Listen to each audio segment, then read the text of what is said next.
What's going on, everybody? Welcome to the Executives View, the view from on top, man. You could be anywhere in the world, but you're here with the executives on a special Sunday night.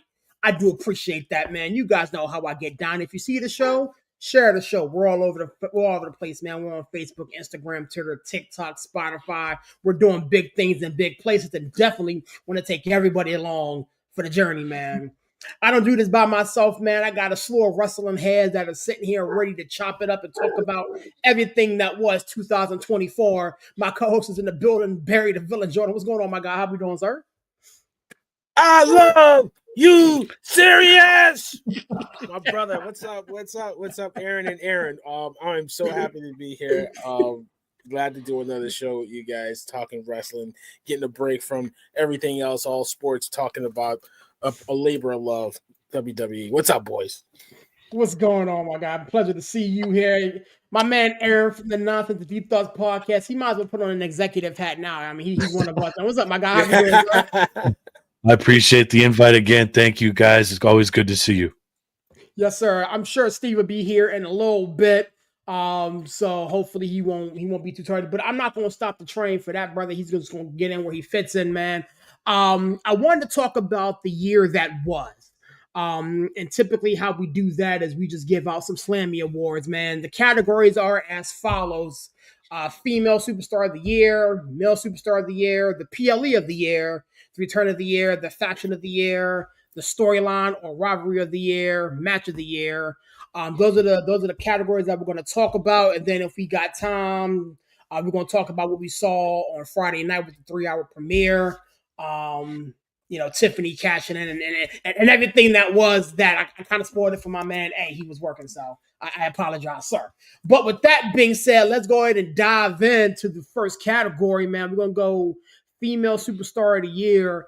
When you kind of look at how the landscape of the women's division was in 2024, you had the ladies that were on the tippity top of the mountaintop. And then there really was no kind of in between, if you will. And then there was the people that were trying to get to the mountaintop. That's how it appeared for me. I'm not sure how it appeared for you guys, but Villain, if you could name a female superstar of the year, who would she be? And tell me why, man. So I had a couple different ideas. One superstar that has had a slew of really good matches is Io Sky. Mm-hmm. I thought she had some great matches, not only on PLEs, but on regular TV shows, on SmackDown in particular. I thought Bailey had a really good year. I thought, obviously mommy is mommy. But Liv Morgan is the MVP of this year. I mean, Rhea had the tough injuries where, she had a really good WrestleMania match and had to drop the belt. Liv came in and not only, got the title and, put on a pretty good match with Becky Lynch, but then held it down for the whole year and was a captivating heel. Just when you wanted to root for her, she turned and really just, hey, you can't love me, you gotta hate me. And I said it on another show. I think the last show we all did together. She's like the female Shawn Michaels to me. Right. She just held it down this year. She didn't put on 5-star matches, but she was must-see TV from the female side. So honorable mention, obviously Io Sky and Nia Jax, but Liv, to me, she held it down this year. I can't handle on this. Coach has made it in the building. What's going on, Coach? How we doing, sir? I'm doing all right. I could not find my headphones. So anyway, female. You mean on that on your head? You mean on that on your head right now? Yeah, the ones that are on my head right now. Could not find them. Got it. But I'll get right into it. Like Liv Morgan, female superstar of the year. I mean, from the return at the Rumble, like being like in the final, for the Rumble to, winning the crown jewel and just everything that goes in winning the championship and just being just like the female in the locker room, just being the quote it girl. Just like, I mean, look, Rhea and Io and Nia Jax could get some love on this. I wouldn't argue with you, but I feel like just for me personally, Liv Morgan. I mean, just the Liv Morgan Revenge Tour was a big part of everything. It was one of the biggest storylines in all of wrestling this year, and I mean, much to her credit, I think she accomplished her goal. And I'm interested to see what happens with this because, again, I know we talked about this in the chat. I'm like, look, this is ending tomorrow. This Rhea Liv thing, however it ends, I think it's ending tomorrow because in the little vignette or whatever that they both said, oh, this ends. So whatever is going on with this, it's going to end tomorrow night. But this has been quite the feud, quite the back and forth. All the emotions, like I said, from her coming back to the Rumble to like the swerve at SummerSlam, like Liv Morgan has been the female superstar of the year. You know what? I really I was shocked. I'm shocked that you both picked Liv. Because that's where I was going with it, honestly, just based off of the body of work that she put out. Any female feud that was taking place in 2024, she was involved with it, whether it was her and Becky Lynch, whether it was her and Rhea Ripley, every type of swerve that it was, she was involved with it. It was, she did everything that she set out to accomplish. Honorable mention again. I love Bayley for obvious reasons, but I love Bayley. She had a pretty decent 2024. I like what Io Sky, like to your point, Villain. I like what Io Sky was able to accomplish. You do not like she made war games for that female squad. Like absolutely, she made that team what it was. And so I salute her for what she's been able to do. But yeah, for me, it's Liv Morgan. Hey, talk to me, my guy.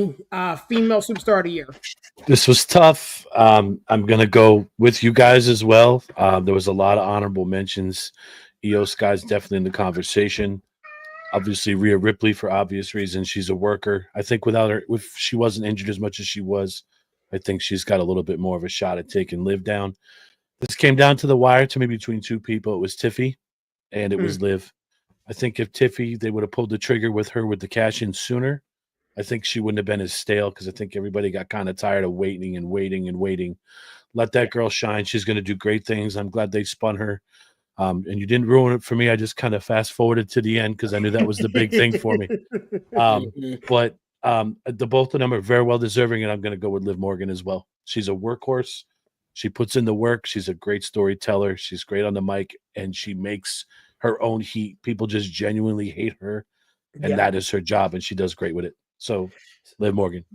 And I gotta add one thing because I just saw what Stacey said, and I was thinking the same thing. She's in my head. Yeah, Stacey's definitely. I think we all saw Stacey's comment. Yeah. She's totally in my head. Chelsea Green did more with less. Got less time. Didn't get a lot of pop, and give Michael Cole credit for putting her over, more or less, right? How he works the mic with her in the ring, but she deserved that U.S. title. And because she worked her behind off. And you know what? It's like, hey, I'm going to give you a gimmick where you got to make yourself look like a fool. Figure it out.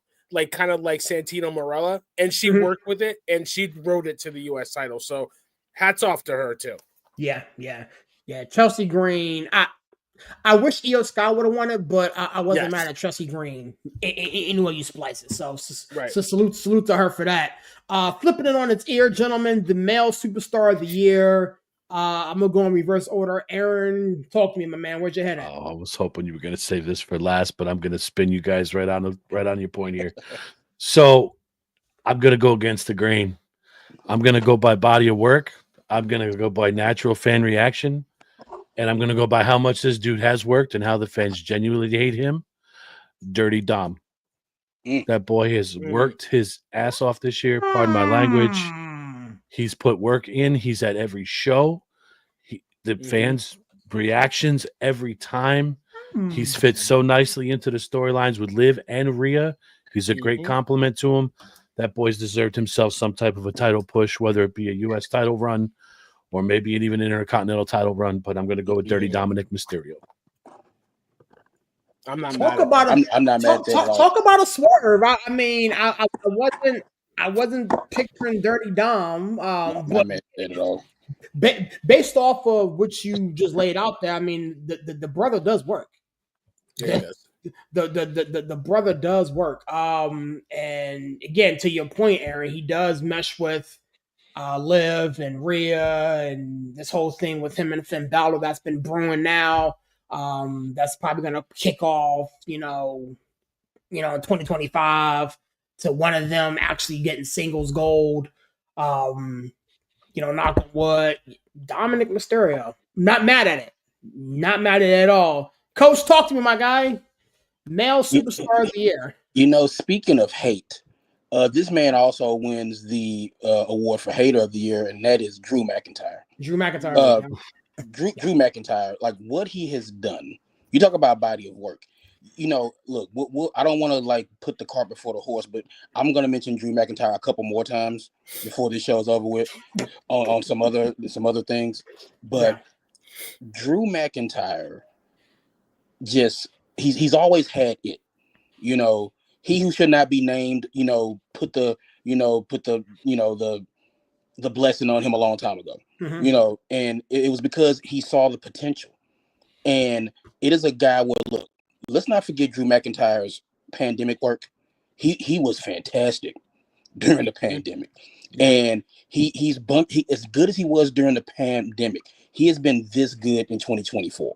His mic work, his ring work, just injecting himself into everything. He's been sticking his nose into just about everything. Every big storyline, he has found a way to kind of stick his nose in it. He's ever present. He's always there. You have to watch for him because like you never know what Drew McIntyre is going to show up.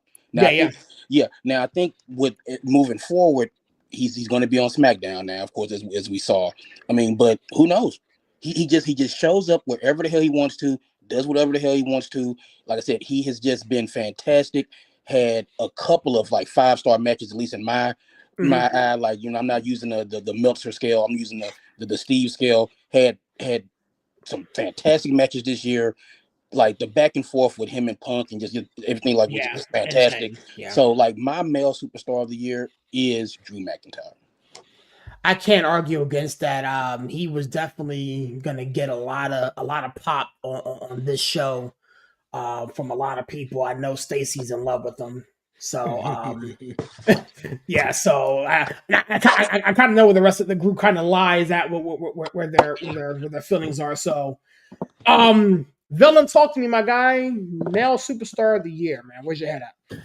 So it's really easy to pick Cody. I think Cody had a really good year. Holding the belt down and, finish the story and did a darn good job afterwards, right? Had some pretty good matches. I mean, I look at the recent matches with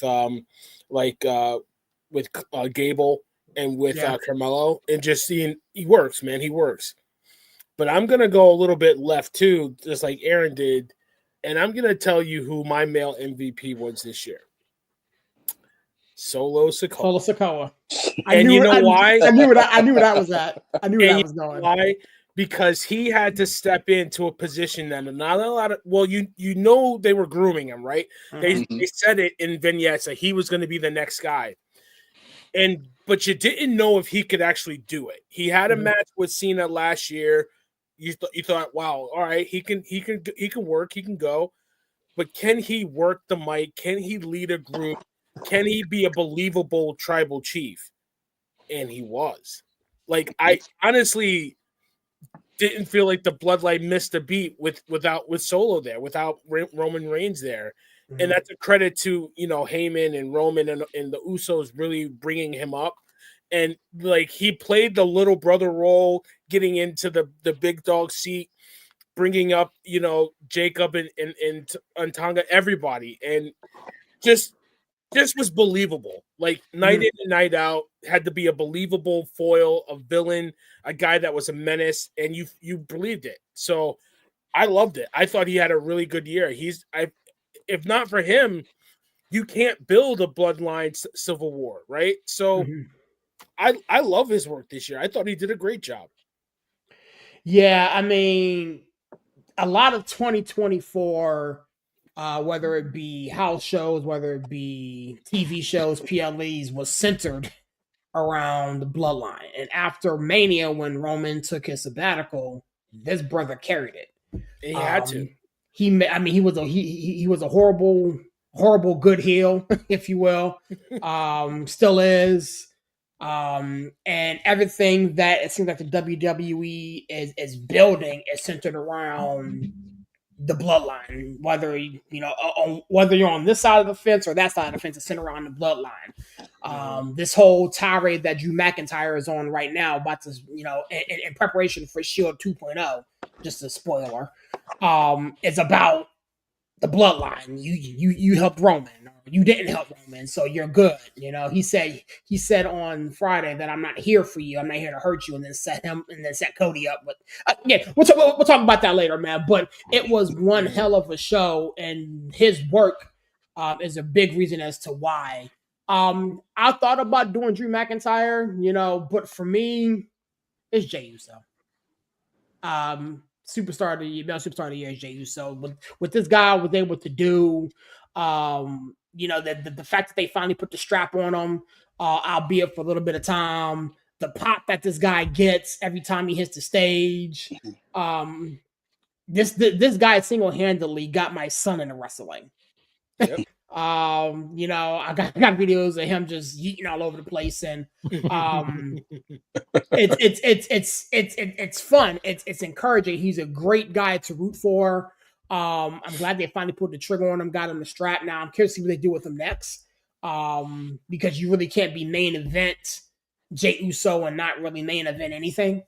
Tomorrow's going to be huge with him and Drew McIntyre, so I'm curious to see how that kind of pans itself out and works. But for me, the male superstar of the year, again, Solo Sikoa. It's easy to talk about Cody, but for me, it's Jey Uso, man. Between merchandise sales and clicks and pop and the whole nine, it's Jey Uso, man. Spinning it around the diamond, if you will. The PLE of the year is where I'm gonna go next, man. I'm not even sure how to start this off, man. There was each month there was a PLE. And we did a show pretty much after all of them. We were either here or I popped on the NDT and kind of talked with them guys about it a little bit. But Villain, your PLE of the year is which one and why? I mean, the obvious choice is Mania. I thought Mania was the best show of the year. So I'm going to take Mania out. Like, everybody knows Mania was the best show of the year. Hands down. For me, it was tough. I had two on my list, and I picked the latter. SummerSlam was a really good card, and it was a really good show and a really good production. You had 4 title changes. A lot happened at the show. OTC came back. Logan Paul got sent to St. Elsewhere until now he's coming back to Raw. You have Braun Breaker win the strap. The Judgment Day imploded. Liv Morgan got her Dirty Dom and chicken tendies against Rhea Ripley, because I thought Rhea was going over that night, and it was a total swerve. So it was just so much happened at that card. It was a great card. I felt like SummerSlam was the best PLE of the year outside of Mania. But you know what? I would put SummerSlam up against that show. Yeah, SummerSlam was very, very, very, very, very good. Aaron, talk to me, my guy. PLE of the year. This was tough. I'm going to stick with Mania. I liked all that was going on. There was a lot of moving parts. There was a lot of things that happened. SummerSlam was very, very close. You could probably put them right next to each other, and they're right up there. But I'm going to stick with Mania. All the things that happened, being a Roman Reigns guy myself, I think it was nice to finally see the end of that a little bit, to kind of freshen him up a little bit. Get that out of the way. But the whole build up with The Rock and everything else with that whole storyline for me was great. With the cash in, like with Priest, like everything just kind of fits. So I'm going to go with Mania. Yeah, I'm not mad at it. Villain, you already went. Coach, talk to me, my guy. PLE of the year for you, sir. Yeah, I mean, I'm gonna keep repeating this. It's just like I feel like SummerSlam and Mania were the two contenders in this category, and I'm gonna lean toward Mania just because of a lot of what Aaron said. I mean, look, it was bitterly cold in Philly. They were fighting through that. It was the Priest cash in, like the start, if you will, or the extension of like the Punk McIntyre feud, like which started like at WrestleMania. You have like just the story being finished and all that went into that. They lose the tag match, then it's bloodline rules, but then bloodline rules goes the other way, and then that's where you have the Undertaker show up, and then all this, and so I would say the Usos match is the only stink on that weekend. Yeah. The Super Kickapalooza. That was the Usos match. Other than that, that's why I almost put SummerSlam above Mania, just because that match was so bad. How can two brothers, let alone twin brothers, have zero chemistry? Can't put together a match. Beyond me. But for everything else that happened, give me Mania as my PLE of the year. I'm gonna just piggyback.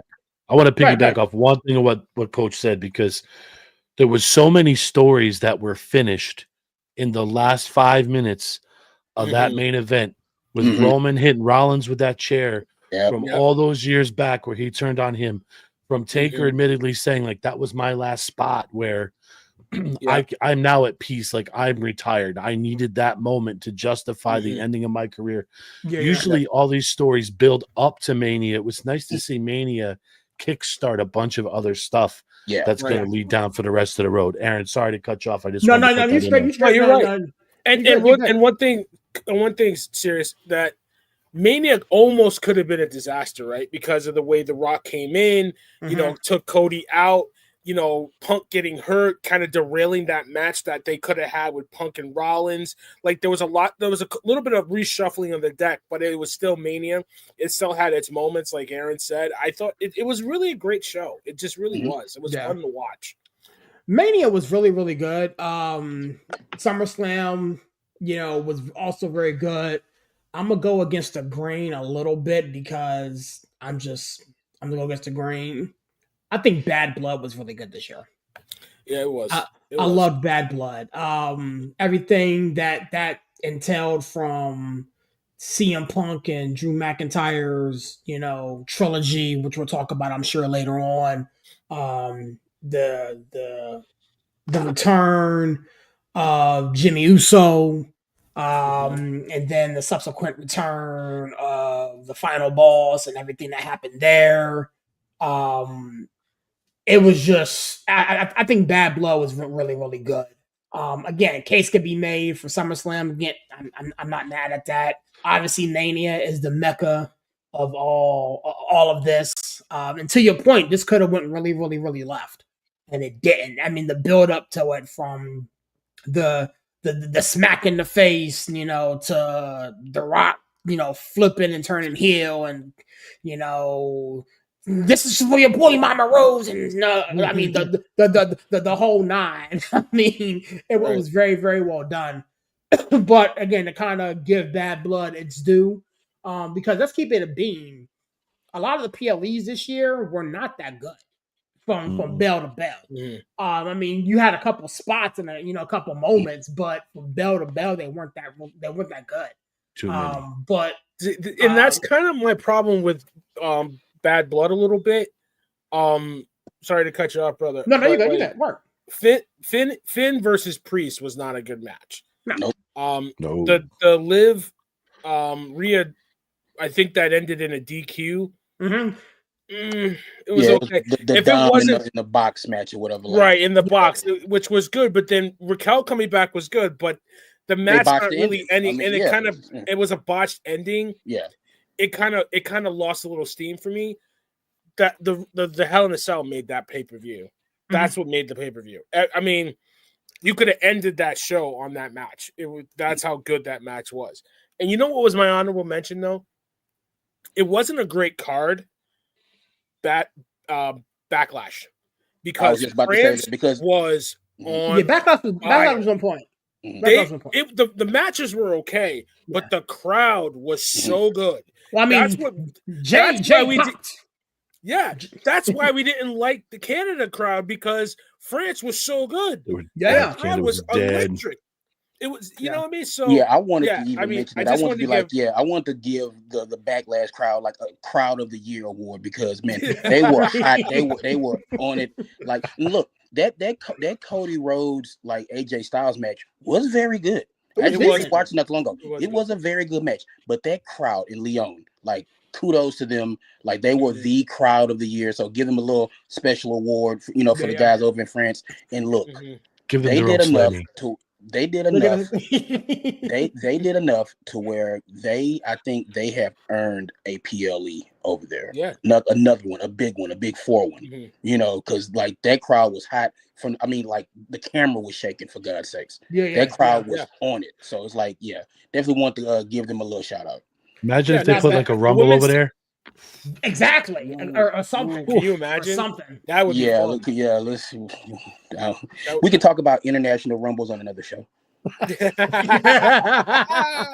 that would be fun. But that match, I'm gonna need Stacey to be healthy for that one. I'm gonna need Stacey to be healthy for that one. She talked my ear off about that one on the car ride, man. She's passionate about that. Get well, Stacey.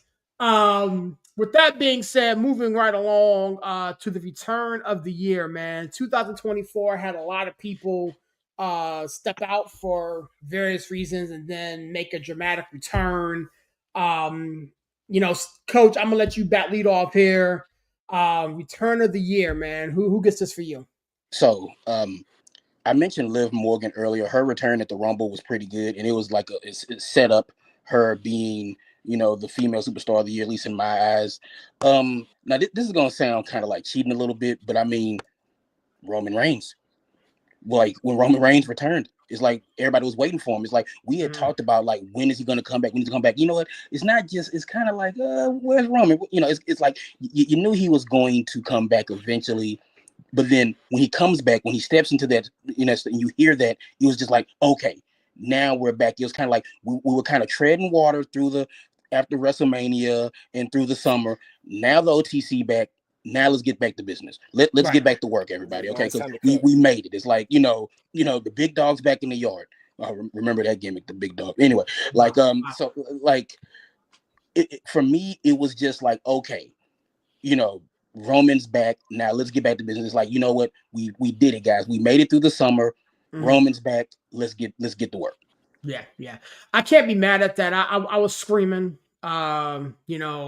When he came back I believe it was Bad Blood, actually. And there was talking about, well, who's he coming to see? Because Cody was in there fighting Solo Sikoa, and he came in there and speared Solo and kind of gave that look or whatnot. So, Roman coming back is huge. For me, I'm going to go with something a little more recent. The Wise Man, right before War Games. When Paul Heyman popped back up and you heard, ladies and gentlemen, I mean, the pop was insane because of the dynamic of what was the story that was being told there. The original, bloodline needed another member, and every speak we saw Solo and the Timu bloodline put him through a table and the whole nine. And we as wrestling fans have scoured the internet and scoured the other podcast scene, and kind of we heard what Paul Heyman said on the other podcast when he would be coming back or whatever the case may be. So we didn't know when. We just knew that it was brewing. And we sat here on a show and talked about, hey, who's going to be the fifth member and the whole nine. And when Paul Heyman popped back, right before War Games, I think that kind of was like, okay, now this is really going to cook, because what's he going to do? And then he came back with CM Punk, a Paul Heyman guy.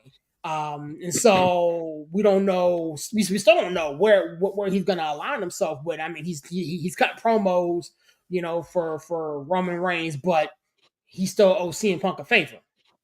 We understand the dynamic between Punk and Paul Heyman. We understand the dynamic between Paul Heyman and Roman. We understand the dynamic between Paul and Solo Sikoa as of last week, where he was like, you know what, you're gonna be my wise man. So yeah, Paul Heyman coming back and doing what he does had to be one of the biggest pops and biggest returns for me. Aaron, talk to me, my guy, man. The return of the year. So many different things I could have gone with here. Roman obviously was one of them. Great build up. I was a little disappointed on how they handled his character. If that makes sense, I thought he was going to come in and be a little bit more straightforward, a little talking, a little bit more pissed off. I know they had to keep him as the heel character they're trying to do. Punk obviously is there. Paul Heyman's up there. I'm going to go with something a little more personal for myself. And I think these guys just kind of captivated the entire audience as soon as their return was announced. And when it happened, it was great. I'm going with the Wyatt Six. Bo and his crew. That was an emotional entry for me to watch with the tribute to his brother. There was not that place was so quiet watching that return. As soon as those lights went out, you could hear a pin drop in the arena. And a few months after, even as they came out, it was just dead. Everybody was watching what was going on. I know they've got a little stale here the past couple of months, but for me, their initial return, just all things considered, was the Wyatt Six. Yeah, the Wyatt Six coming back. It got me. It got me in my feelings a little bit. I'm not gonna hold you, man. True story. Yeah, based off of everything that happened, with their family or whatever case may be. I do wish that the WWE would kick them into gear and get them involved with a mainstream storyline like this. Like, I felt that they've been very, very gimmicky. But them coming back, and that was huge. I'm not mad at that. I'm not mad at that at all. Villain, talk to me, my guy. Return of the year, sir. Yeah, Wyatt Six is pretty interesting pick. I like going against the grain on that one. I just feel like because it's gotten stale, like you said, Aaron, it kind of loses a little pop for me. Yeah. I was thinking about the Wise Man, but 2 seconds later, Punk came back, so that kind of washed it out a little bit. So both of them are really good. I would have to put those two together.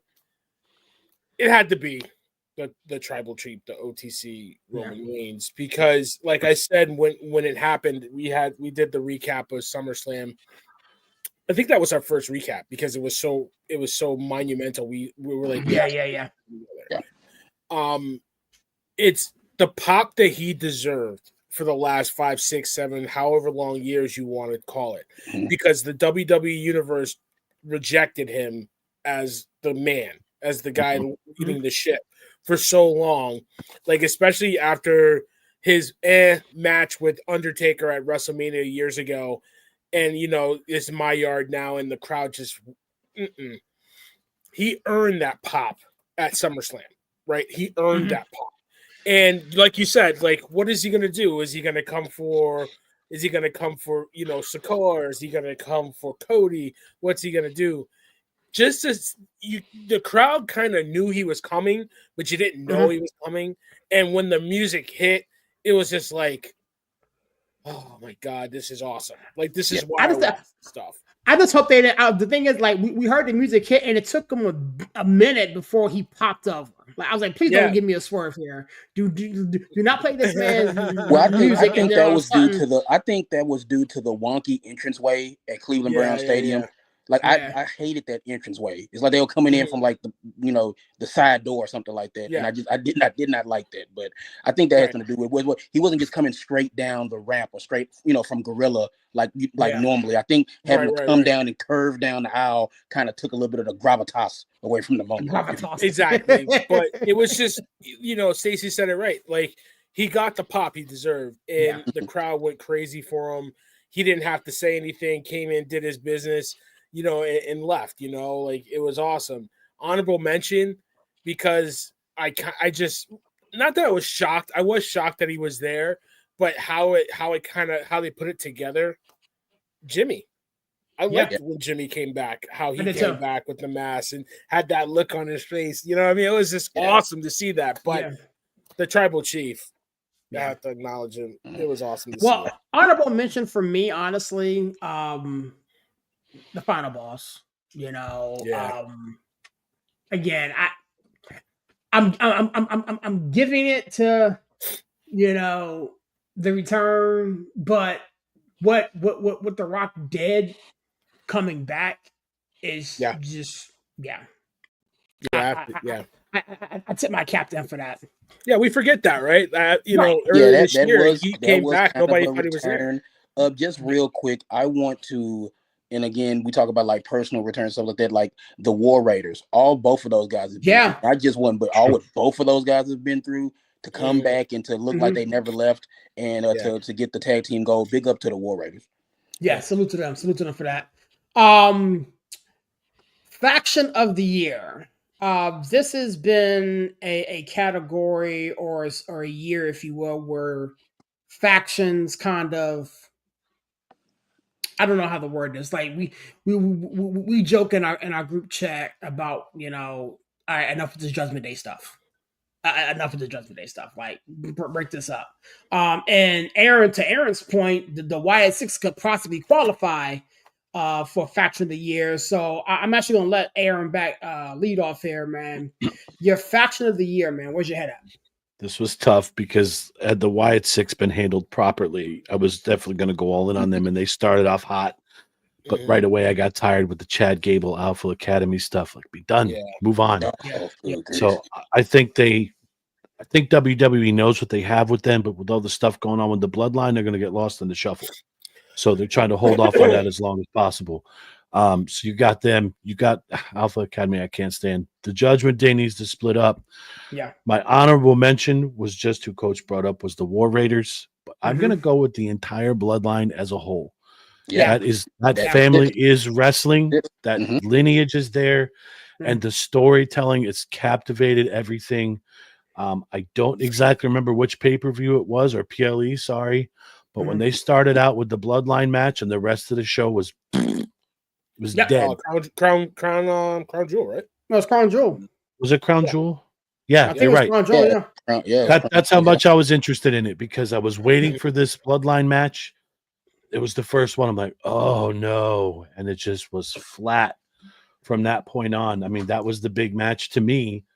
And that's the story that just keeps going down the road. It's keeping this business in the move right now. So once the Bloodline splits up, I think you're going to see some more cream rise to the top. But as for me, Faction of the Year was the Bloodline in general. Yeah. OG and the new Bloodline, but just them as a whole. I think honestly, I mean, case could be made that for the past couple years, and I said this earlier, that the WWE has built an empire around this bloodline because everything is centered around it. Whether you're fighting it, whether you're a part of it, whether you're trying to get involved with it, whether you're mad because somebody was involved with it. I mean, it's the bloodline versus the field. And so yeah, good pull there. Good pull there. Coach, talk to me, my guy. Faction of the Year. I mean, that's it. I mean, the Bloodline. I mean, and I'll say this. I'm going to get this out of the way before I focus on the Bloodline. I like the base of what the Final Testament has. They just need. I think the Final Testament needs some tweaking. There is something there with the Final Testament, and it's just, I don't know what it is. It's just like, I feel like I would love for creative to kind of take a step back and kind of look at that fashion, because with the Authors of Pain, with Ellerin being kind of like their wise man, with Karrion Kross being the charismatic leader, you have like Scar, like they have something there with the Final Testament. And I would love for 2025 to be a year where they kind of figure things out, maybe with them, if they're going to stay on Raw, maybe with, no time constraints with Netflix, maybe you can give them a little bit more time to develop and kind of tell their stories. So I just want to throw the Final Testament out there because, like, again, leading up to this, I've been going back and watching a bunch of stuff. And I'm just like, man, there's something there with the Final Testament. I just don't know. There's something missing. So, but they have a good base. But of course, like the Bloodline. I mean, I want to focus in on the Bloodline 2.0. because like while Roman was on his sabbatical, Solo Sikoa and Jacob Fatu. What can I say about Jacob Fatu that we haven't already said? When I wake up in the morning, first thing on my mind is I love Solo. Solo. It's like he might have already cut promo of the year, like not even a week into it. Which is crazy. But it's like not even a week into the year, and he might have already cut promo of the year. But look, the Tongans, come in and they do their thing. And like, look, I don't care how you feel about Solo. I love Solo. I always have. And it was a situation where he had to step up, and he did. And he is so damn unlikable. But it's funny to me. I love it. It's like he is playing the role to a T. Yeah. And they have done it. That's his job. And he has not been a cowardly heel. He hasn't been like, oh, and he runs away. He's been going right to it. He's been hitting people with spikes left and right. He's been directing traffic. He has been out. He's coming out, and he's running it. And he has been the center. He has been the tribal chief. Now they're gonna have tribal combat tomorrow. We'll see how that goes.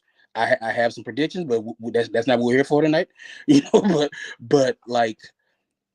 The Bloodline 2.0, that thing could have, when we talk about how things could have swerved, that thing could have been really bad, but it didn't. And I think there was some rough times early on because with but you notice, and I'll say this and I'll let you guys go. Notice the "We Want Roman" chants got quieter and quieter and quieter and quieter to where you didn't hear them.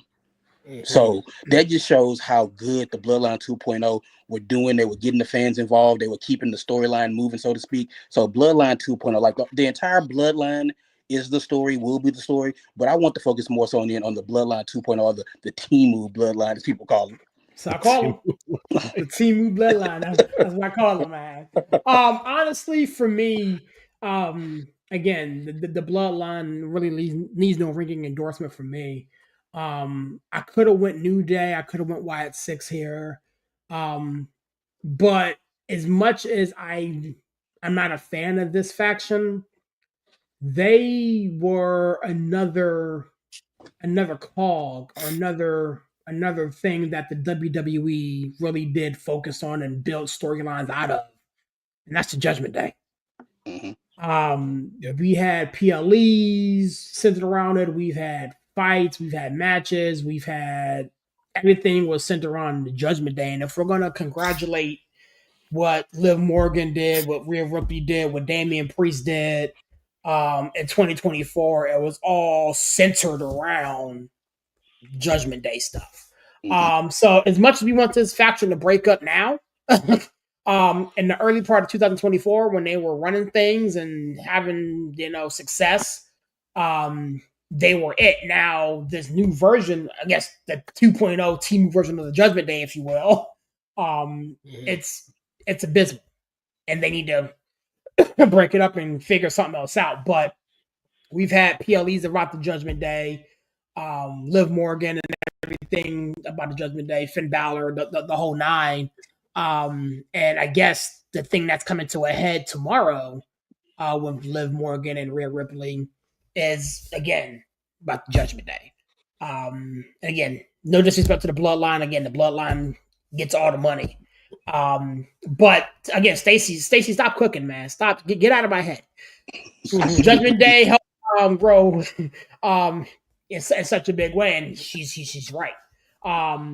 There hasn't been. I can't say there hasn't been, but on the Raw, we have heel teams, we have babyface factions, and this heel faction, it was huge. JD still gets smacked in the head all the damn time. But yeah, Judgment Day is for me. All right, next up. Thanks for coming to me, Sirius. I love to give my opinion on what the faction of the year was. I don't like you. I don't like you, man. Talk to me, villain. What's your faction of the year, sir?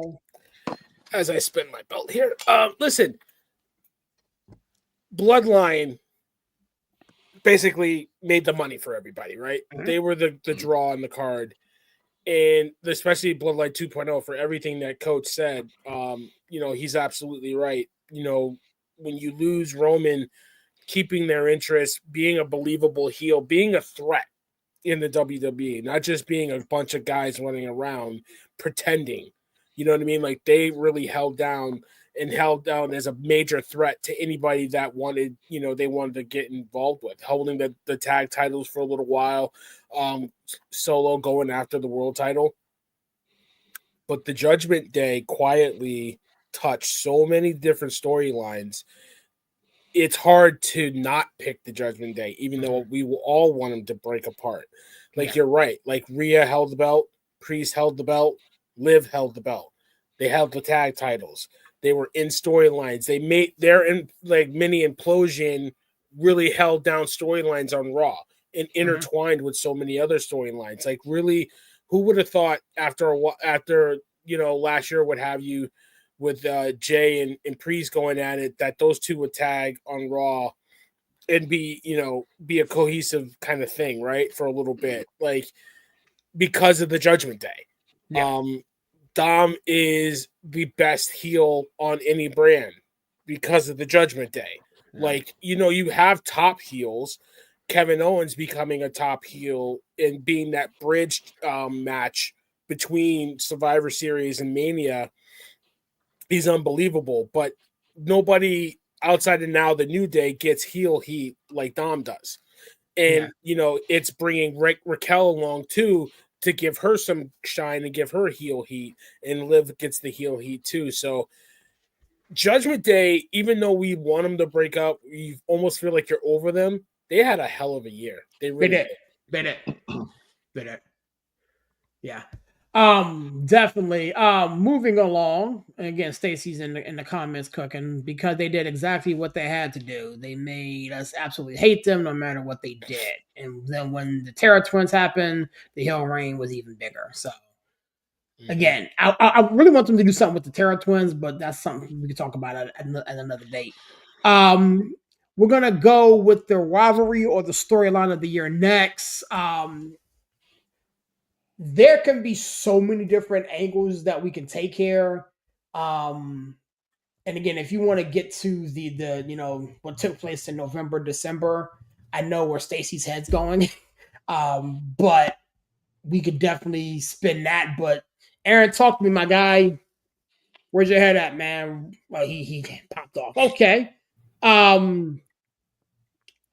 Coach, talk to me, my man. Where's your head at? Storyline of the year. CM Punk versus Drew McIntyre. That is my rivalry of the year. Just again, like starting, like the fact that this rivalry wasn't supposed to happen. It was supposed to be Punk and Seth Rollins. Mm-hmm. But, injuries happen and things happen. And, Drew McIntyre kind of injected himself into this. And it went off perfectly without a hitch. Yeah. From the multiple like run-ins and Punk saying like you're never going to win a championship as long as I'm here, and Drew McIntyre saying, you know what, I prayed for this. I prayed for you to get hurt. I'm so glad that you got hurt. I wanted, before I went to bed tonight, I prayed that this would happen. It was such heat and such bitterness between these two guys, and then just the payoff. And again, I'm gonna go ahead and say it now. My match of the year, the Hell in a Cell match, with the payoff to this rivalry. Sometimes rivalries just kind of just fizzle and just like, and you don't stick the landing, so to speak. But this rivalry was so good. Two top guys going at it on the mic, in the ring. Mic work. The mic work in the ring. Like the Drew McIntyre attack of Punk with the beads and everything. Like it was perfect. Again, just when you thought Drew McIntyre had the upper hand, Punk takes it to another level in that Hell in a Cell match. And it was just a wonderful Hell in a Cell match. It's the best Hell in a Cell match I had seen in years, because I was getting to a point where I was like, why do we still keep having these Hell in a Cell matches are just glorified cage matches. Punk and Drew brought the feeling back to the Hell in a Cell match. They restored the feeling because it felt like an old school, it felt like danger. It felt like both of these men were in grave danger and their careers could end in this match. In a minute, and for that, like I said, I've already said my match of the year because that's my match of the year. My rivalry of the year, Drew McIntyre and CM Punk just captivated me more than anything else this year. Yeah, and the thing about this is, and again, Stacy's in my head once again, the fact that the way Drew used social media, and everything during this feud was insane. You know, the t-shirts that he made up, just it was awesome, and it kind of stemmed. You know, the way they built that storyline and that rivalry from, you know, Punk costing him the title at Mania for the cash in, and I mean the way they built that from the Royal Rumble, the Clash at the Castle, and everything, like, you know, everything. So it was just all insane. that. I can't be mad at it, to be honest with you. I can't be mad at it. Villain, talk to me, my guy. I'm not trying to miss you again. You know, talk to me, my man. Rivalry storyline of the year, man. Where's your head at? Yeah, there's so many good rivalries this year. Liv, Rhea, Mommy. I love you, Mommy. I love you so much.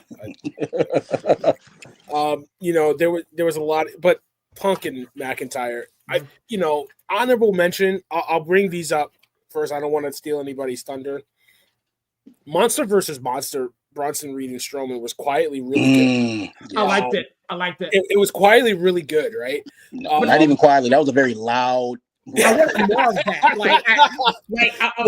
I wanted more of that, and I wanted more too. Yeah, you know, and it was, you know, the tsunami off the top on the car, insane, right? Kevin and Cody, masterclass. It was a masterclass this year, right? And it was long-term storytelling from the first match months ago till now, right? Kevin just, you know, like I said, the hardest thing to do between Survivor Series and Royal Rumble to Mania is be a believable contender to the title, but not being good enough to main event Mania. And Kevin had to do that, right? Like, I remember Shawn Taker years ago to get to Stone Cold at WrestleMania 14. Taker had to be a viable threat to Shawn, and he was, right? That's what Kevin's doing now.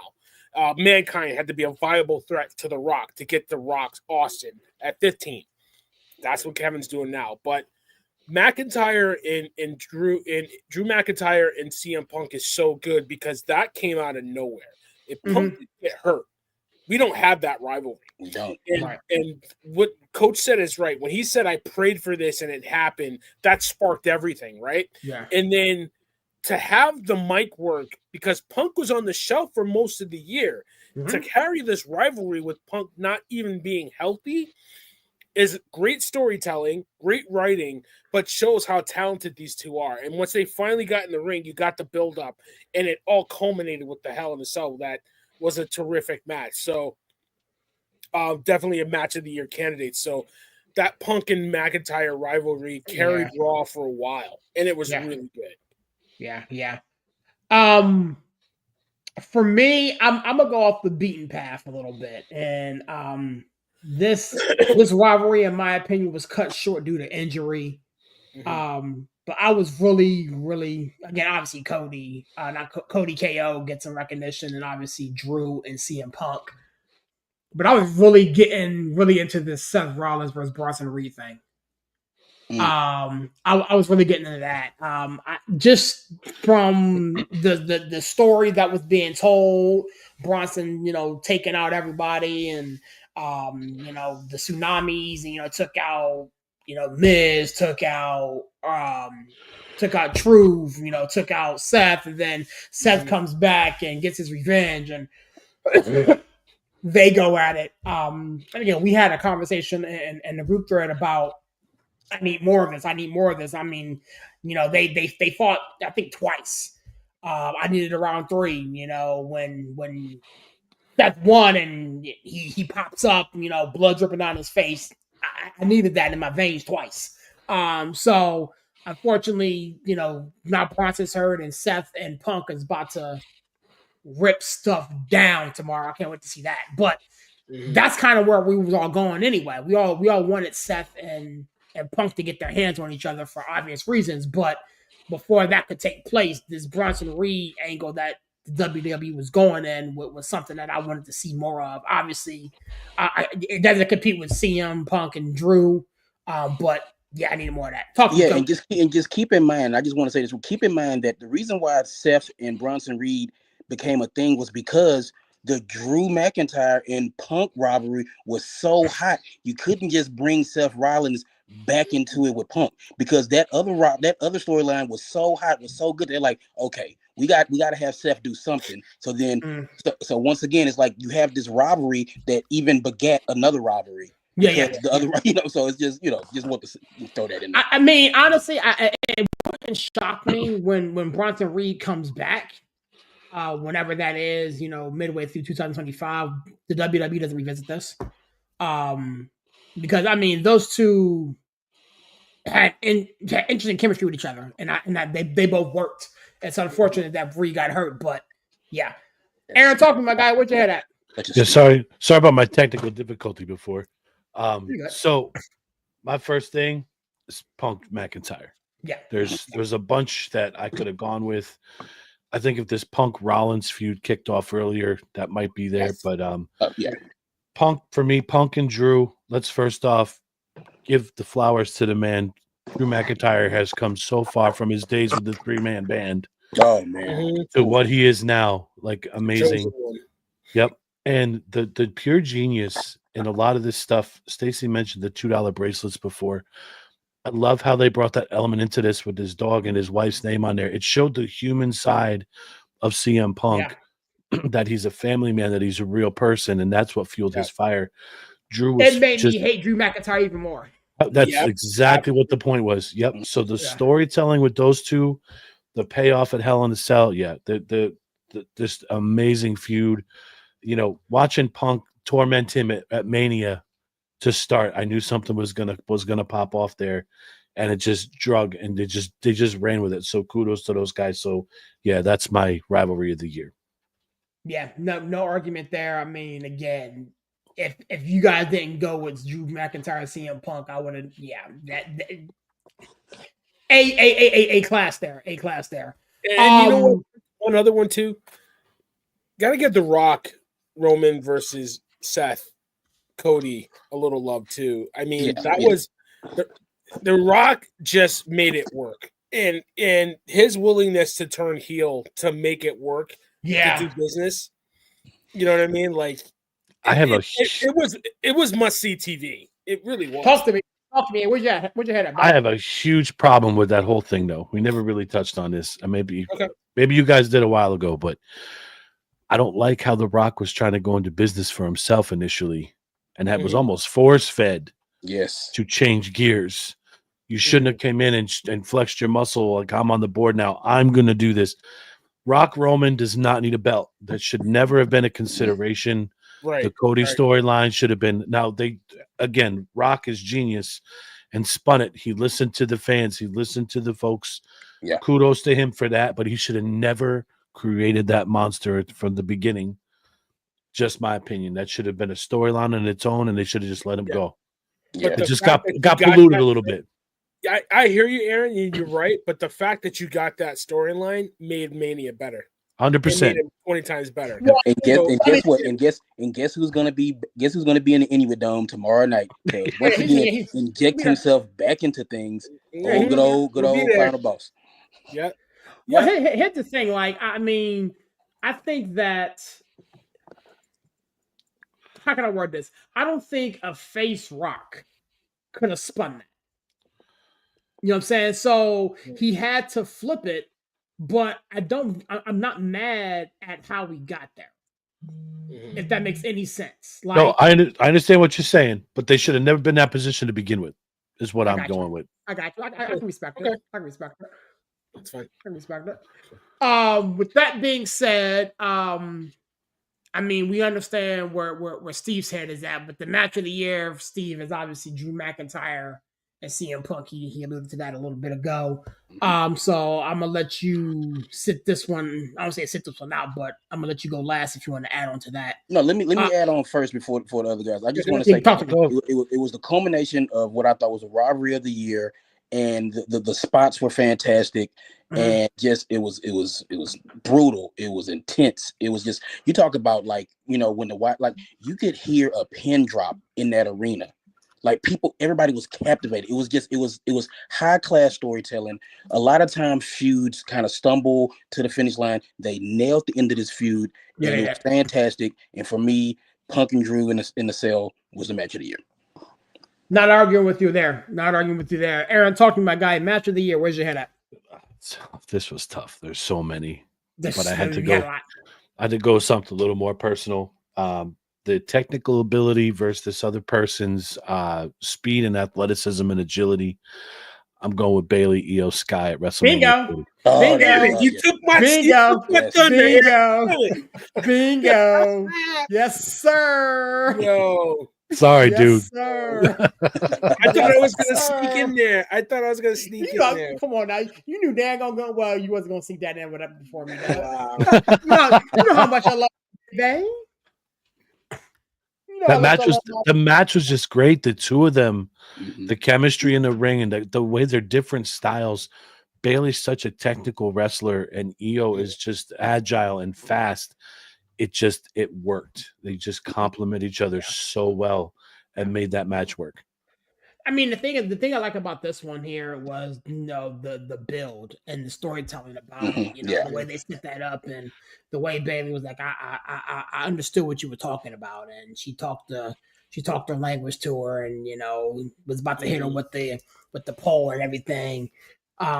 It's just, I loved everything about this. I love these two women so freaking much. I think they, you know, really had a great 2024, and really and Lana do some great stuff 2025. But yeah, Aaron, again, it's an Aaron thing, dog. It's an Aaron thing. I don't know if you guys knew this.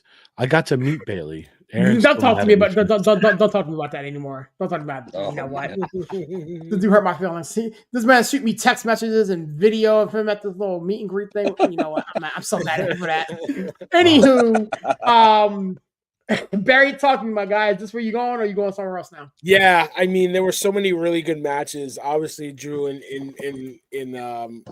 Punk at the, you know, Hell in a Cell was you know, top two for me, and a lot of people will say that was the match of the year. It's an easy one to pick. I thought the Roman Cody match at Mania was really good. I think the spots were really on point. It really had the crowd on it, and everybody on its ear, on the edge of their seat. But that Io Sky Bailey match stole the show. Yeah, I mean, Aaron is so right, and I thought about it. I was like, you know, what other matches out there? I was looking through the cards and everything, and you know, honorable mention to Io, and I don't know if you guys remember, it was a September match on Raw with Bianca Blair that tore that show down. Oh yeah, that was my second place match. The EOB. That was a really good match.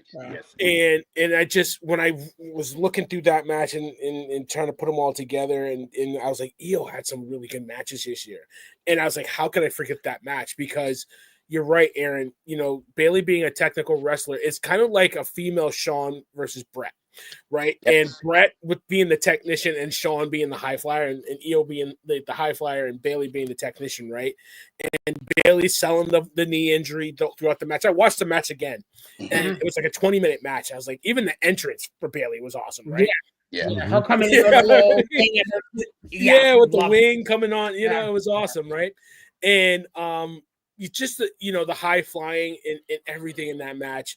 The stakes, because, you know, Bailey brought her and Dakota up through damage control, and then they kicked her out. So then, you know, at she wins the Rumble, and afterwards she's like, oh yeah, I'm coming after you, like, kind of deal. And the buildup was pretty solid for it. I felt like they kicked her out too soon, but it worked. And I think that match made Io a face, like, because you were like, you were just like, oh my God. You know what I mean? So, chef's kiss to that match. To me, it was my favorite match. It was so beautiful. I mean, again, I would love to go off the beaten path, but this was my match of the year, even before Aaron said it, and I'm sticking with it, man. Just watching these two women work, and again, it's such a contrast of style. EO's the high flyer, she lives, life in the air, and Bailey is ground and pound, so to speak. And so watching them two work and the chemistry between these two women, the storytelling between these two, the interviews, the promos they cut, everything from the moment that Bailey won the Royal Rumble a year ago to she, matched up with her a couple months later at Mania was just beautiful. And then just watching the evolution of these two women over 2024. That was brilliant. I mean, we could easily say Roman and Cody. To your point, obviously Drew and Seth, excuse me, Drew and CM. They did work. Rhea Ripley, Liv Morgan.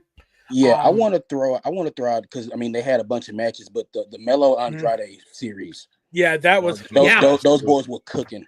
Yeah, all those matches were fantastic. So we'll just lump them all into one, big group. But like the Melo Andrade series, I was like, I can watch this every Friday. These guys wrestle every Friday. I'll watch it. I don't care. Every Friday. And two matches I want to give props to. Slammy versus Gunther at Mania was pretty damn good. Yeah, that was good. That was a good match. And I talked about this match a lot a couple shows back. The triple threat, Braun versus Ludwig versus Sheamus. It was a perfect match. We talked about Sheamus's just ability to quarterback. Like he has a beautiful mind when it comes to these triple threat matches. It's just every triple threat match that Sheamus has ever been in is an absolute banger. It's I don't know what it is. Yeah, and one guy in the chat said the women's war game match was good. I thought it was really good. The spots were great. The match was meh. I thought early in the match it was a little sloppy, but the men's war game match was really good too. So those two war game matches were solid, and I want to give the women's war game match was because Nia Jax was in there and she was being told what to do.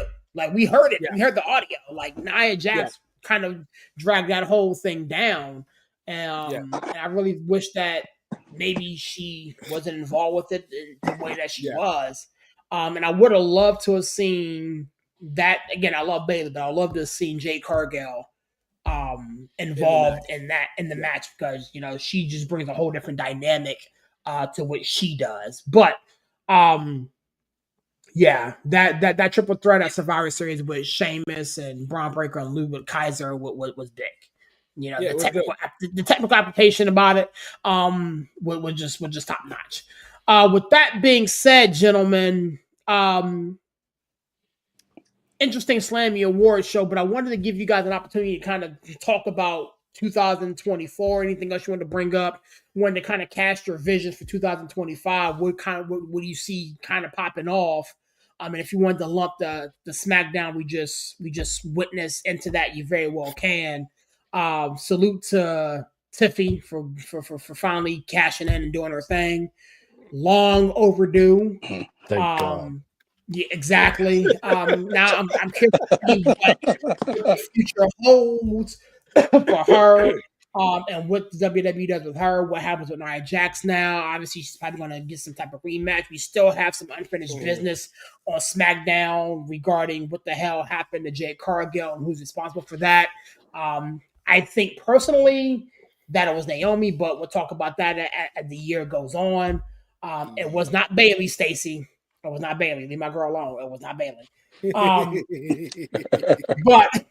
But anything you want to tap for 2024, and as we get prepared for 2025, man. Aaron, talk to me, my man. Where's your head at? I'm excited for this new era that's going to be, I think, ushered in tomorrow night when Raw moves over to Netflix. I'm happy to see TV cash in. Finally, maybe they're going to move Nia to a proper weight class now with the rest of this division. Mm-hmm. Yes, I was poking fun at her, but she's a terrible wrestler. I'm sorry. I don't like watching her. She's just not a wrestler right now. She's the Rock's cousin. I'll stand by that 100%. I mean, I had high hopes for her. I think she can do better, but she just needs to hone her craft more. She's very dangerous, in my opinion. But seeing the rest of these wrestlers, I'm so excited for Rollins and Punk to develop. I'm interested to see what happens with Cody and who he actually drops this title to at some point. It's going to happen at some point. I'm going to make a bold prediction. I think I might have said this with you guys before, but I think Cena's going to clinch his 17th world title this year and right off into the sunset. So I hope they do that. I hope it's Cody that he drops it to, that he gets it from. I'm sorry, just to kind of pass the torch and let it go on. I think it's going to be Randy Orton after that. But I'm excited to see this new era that starts tomorrow night. It's going to be nice. I heard that the first 90 minutes are going to be commercial free. It's going to be a 3-hour show. A lot of returns. I can't wait to watch that Punk Rollins match to kick off their feud. I'm sure it's going to be 2 or 3 more matches to culminate this at Mania. But I'm excited. Wrestling is back. It's really fun and exciting to watch, and it's not as predictable as it used to be. And I love that for this product. Stacey, stop it now. Stop it now. Yeah, no, it's not happening, Stace. It's not. Stop it now. Listen, I'm excited to see Randy come back and have a nice match with Kevin at Mania. I think that's what we're building for. Getting him back. I think I agree with you, Aaron. I think Raw on Netflix is just whole new territory that they can explore, and I'm here for it. It's very exciting, very unpredictable, I think. And I think I'm here for that. I actually like Nia. I think her ring work is bad, but I do like her. You know what I mean? So I hope they figure out something good for her to do. I think this year is going to be a breakout star. This year is going to be Carmelo. I look to him to get a strap. Well deserved. He's going to get a strap, and he's going to get a nice little bump. I think I like what they're doing with him. I would get it off of Nakamura. Get it off him as soon as he may lose that Friday. They should have taken it off him yesterday. Yeah, they should have. I just don't believe it. So, I think he's good. I like his work, but and honestly, Mania is going to be a really good card. There's a lot of pieces that they are putting together. I think, Aaron alluded to it, but Shield 2.0 is coming. So it's going to be interesting to see how they put that together. And I think you're going to see that in Elimination Chamber in Toronto. You're going to see the fruits of that start to come together. But yeah, there's so much going on. Shout out to Tiff. She deserves it. She's a hell of a worker. Her triple threat match with Bayley was damn good. And that's what made it. That's what put her in this position. So congrats to her. I think she's going to be a really good working champion. And I'm here for it. it. And I love you, Mommy. I love you, Mommy. Mommy's here. Mommy time. She's about to work this year. Hopefully she stays healthy. Yes. Hopefully she stays healthy. You know what? It's so funny because she should be the biggest. She could be the biggest heel, but the love for her is just outpouring, and it's great. You can't turn her here. You can't turn her. She might. And we talked about like returns. I think 2025 is going to be the year of the return. Yeah. I mean, Cena's last ride. We have that, and then Becky Lynch is probably due to return, and Charlotte Flair is due to return by Bronson Reed. Like 2025 is going to be the year of big returns and big debuts. One thing I don't like is I don't know if you guys saw what the Raw ring is going to look like. It looks like a damn UFC mat. It's like a fucking telephone book. It looks like it's going to be like a UFC mat, and I don't like that with the cricket and the Fortnite and the Hulk Hogan's All-American beer and all this stuff like that. It's like, it's crazy. It's TKO now. That's what we're going to have to deal with, these things like that. But I think I speak for everybody here with just tomorrow is the start of a new age. It is everything before tomorrow and then everything after. It's going to be big. It's going to be huge. I'm looking forward to it. And I think the biggest thing I take from last year is that wrestling's back. Yeah. Wrestling's cool again. Wrestling's hot. You know, wrestling isn't something that like, oh, the dweebs who live in their mom's basement and post on. No, it's wrestling's back mainstream again, and we're all old enough to remember when wrestling was mainstream like this. It's been a long time coming, and I'm glad that wrestling is back hot and back like in the mainstream. Not that I care, because I mean I watch wrestling anyway, but it's like wrestling. People like Liv Morgan was on Entertainment Tonight the other day. Yep. You know, they were touring her farm down in Florida. It's like that's where we're at now, and that's what, you know, we used to be there, but then now we're back to where wrestling is in the mainstream media. It's in the mainstream. You know, the New York Times is report, like you see wrestling stuff on ESPN and stuff like that. You know, it's just like wrestling is back, and I think that was the biggest thing that happened in 2024. The company is in good hands after not being in such good hands. So I think moving forward, I mean, I'm just excited to just see where this thing goes in 2025.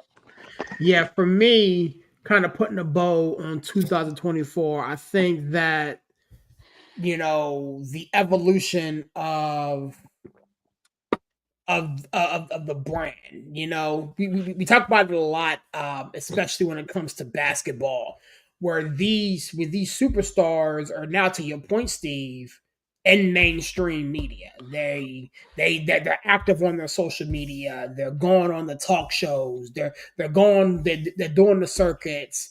They're doing the Make a Wish foundations and things of that nature. Not that they weren't doing it before, but now it's seen. The fact that Drew McIntyre cultivated a whole feud off of his TikTok page is insane.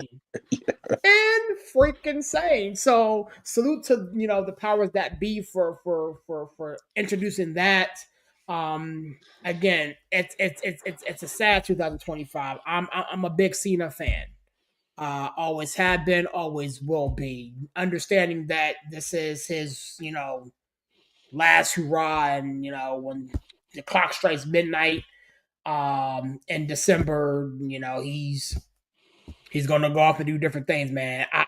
I may cry grown man tears. I'm not gonna hold you. I might get emotional because I mean that's the era I came up in. So 2025 is gonna be a big year. I do expect a lot of different changes. I mean, again, a lot of returns. You hit them all. You hit them a little bit. Obviously, Becky Lynch is probably gonna pop in tomorrow. Charlotte Flair will be back. Stacy mentioned something in the chat about the potential of Brock Lesnar coming back. I don't think he's coming back, to be honest with you. Although he's still listed on the active roster. I want to see how, you know, the storylines that started in November, December kind of culminate. This Kevin Owens, Cody Rhodes thing is cooking. It's cooking. And it's about time, because my biggest issue with, you know, 2024 was that, not Kevin Owens, but Cody was just black. He was just there. He didn't really have any type of fuse with anybody. He didn't really, you know, he defended the check. He fought. He wasn't taking his ball and going home. He did the John Cena schedule, so he fought everybody and kind of got him involved, but he didn't really have a feud or something to, you know, focus his energy on like he has now with his buddy Kevin Owens. And the swerve that we're all waiting for is for when Randy Orton comes back and tries to take the strap from him. So we'll wait for that to happen. So 2025 is going to be big. I'm glad Netflix is here. I'm glad Tiffany finally cashed in and did what she needed to do. I do think something needs to happen with Nia Jax, whether that she goes down to NXT and kind of, you know, learn some things, you know, builds her craft up a little bit. She's not getting demoted. Come on, dude. She is so incredibly bad. She's dangerous. Dude, I've seen worse. Yeah, I've seen worse. I mean, look, I mean, did you see the match on SmackDown? Like the match between her and Naomi wasn't really that bad. Ass off. Again, it was a pretty good match. We were talking about that in the thread. And for the first time, again, the three of us sitting here, we're talking about it. And we was like, yo, she actually worked. It was good. And then they take the strap off her. The one match what reminded me of? What reminded me of? Years ago. I go way back. So, you know what I mean? Like, when I was there. I was at the WrestleMania when Taker versus Batista. And Batista was so pissed walking around backstage because he wasn't the main event. Sean Cena was the main event. And that Sean Cena match tore the house down. Right? And Sean was pissed a little bit after the match. So I saw him backstage. But like Batista comes back and says, follow that, because he was so mad. I felt like that's what Nia did, because they were going to take the strap off her. Like, follow that. You know what I mean? Yeah. Like, that's why she had such a good match. But she worked. She did work. And we talked about it. We talked about it. Yeah. So she just got to stay consistent. Yes. Stay consistent. And you know what? She needs to learn how to call a match. She really does. If you're a heel, you got to call the match. Yeah. You know what I mean? Like, Cena was a face that always called his matches until Punk came in. It's like, no. I'm calling the match. Let me do this. So she's got to learn how to do that. Yeah. You think she would know how to do that by now? Yes. Right. And you know we learn how to do that? NXT. She's not going there. Look. I don't think they're going to do it. Look. Shout out to the NXT girls. You want to talk about the NXT women are must-see TV. You want to talk about Tiffany. Jada Parker. Like, Jada Parker, Lola Vice, like all those young ladies down there. Lash Legend, even though I don't know. It's like they brought them up and then they put them back. Anyway, but I want to say this. Like, something that was key. Again, I'm not really against Nia Jax going down to NXT, because Becky Lynch went down to NXT, worked with Lyra, worked with Tiffy, and those ladies, it was for the better for them. Mm-hmm. So I could see something where, like, maybe Nia goes down to the NXT and kind of, but I mean, I don't think they would learn anything from her. It's like, but anyway, but there's no, it's not crazy to think that like a woman on the main roster could go down to NXT, because we saw with Becky Lynch, and like those two ladies like benefited greatly from the little mini feud they had. So yeah. Talk to me, A. I'm excited for the rest of this stuff. I mean, I'm just going to wrap this whole conversation up. Shout out to the entire women's division as a whole. Yes, absolutely. Yes. They have been putting in work for the past couple years, and they have really held their own. Some of them even better than some of the men. So kudos to them. I enjoy watching it. When the women's matches used to come on, used to be a popcorn match unless it was like Charlotte, Becky. Now they're all just learning and coming together. So proud of them for honing their craft and doing what they're doing. Yeah, they're all working. I salute to them for that. They're definitely all working. Before we get out of here, man, Villain, you want to hit anything else before we roll out? No, man, I can't wait for tomorrow. It's going to be a great show. My daughter wants to stay up and watch it. I said, absolutely not. Bedtime, little girl. I'll let you know what happens. She's like, Daddy, we have Netflix, right? Yes, we have That's Netflix. The beauty of Netflix. You can watch it tomorrow. Yes. Yeah, exactly. You can watch it. You can watch it whenever you want, babe. I promise you. So, so do you need YouTube TV to watch Netflix? No, babe, it's Netflix. No. It's Netflix. So we're good. We got it. But no, it's a Mania level match that we're getting tomorrow with Punk and Seth. I can't wait for that match. I can't wait for Cena to come back. I echo what you say. He's such a great guy. He was all about the business, and he deserves this swan song. He really does deserve this year. Mm-hmm. So I'm excited for him to see what he does. The only thing I do not want to see tomorrow, and I'm not excited for, is Logan Paul. I want him to go away. Just go away, dude. No, please. You don't get heel heat because you're a heel. You get heel heat because we don't want you here. Go away. Like, go away. So, but it all sounds and feels the same. What's that? Yeah, exactly. But it's heel heat, and it makes money. But it's like, it's not heel heat because we don't, we're supposed to not like you. It's heel because we don't want you here. Like, go away. Go play somewhere. We're busy. We're wrestling fans here. Go away.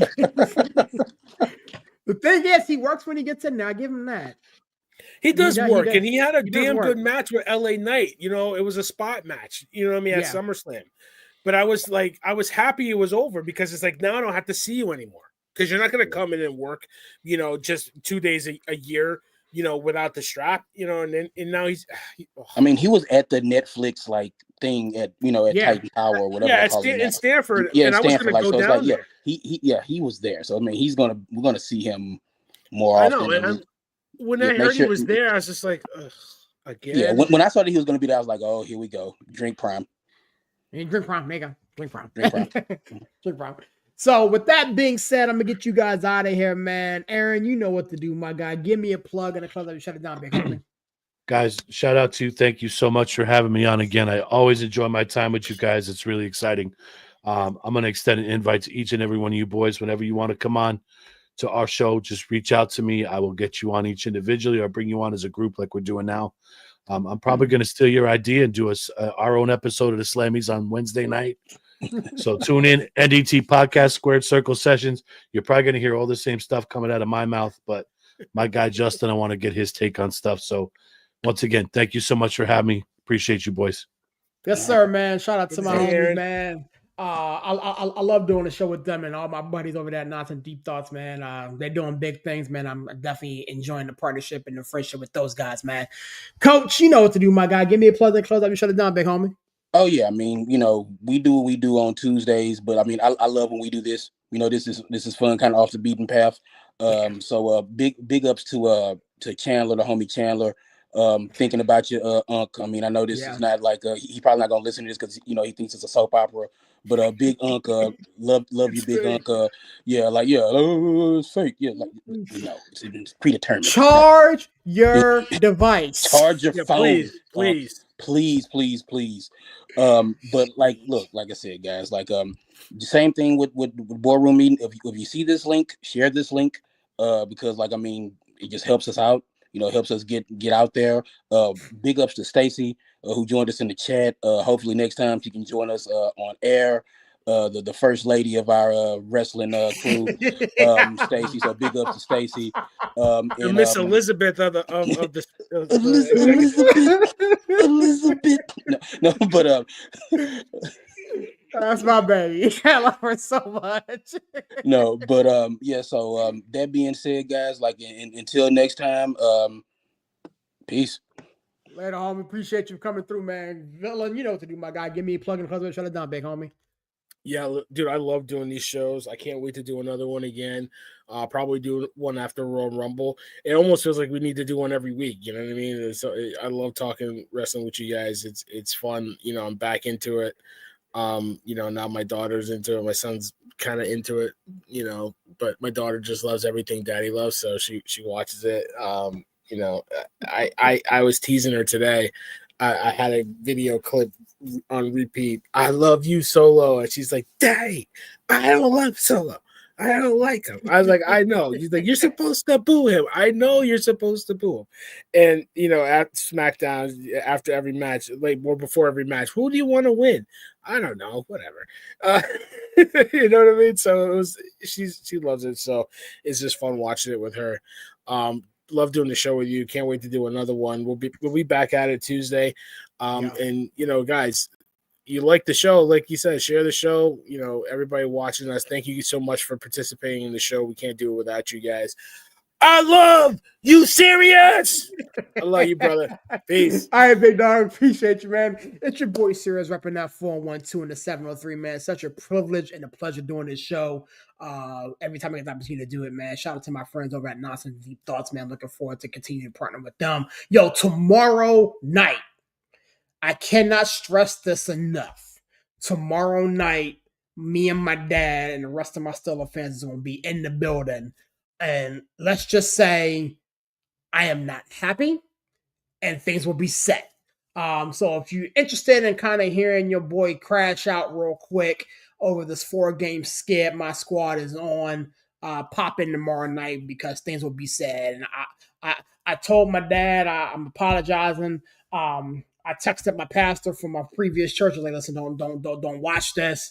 I got stuff to say, and it's not gonna be pretty, man. So with that being said, thank you all for coming by and kicking it with us, man. We may have to do this on a more continual basis, man. I got a lot of wrestling fans. I got a lot of wrestling takes. It's gonna be fun, man. But with that being said, enjoy tomorrow night on Netflix. We'll catch you guys on the next one. Peace.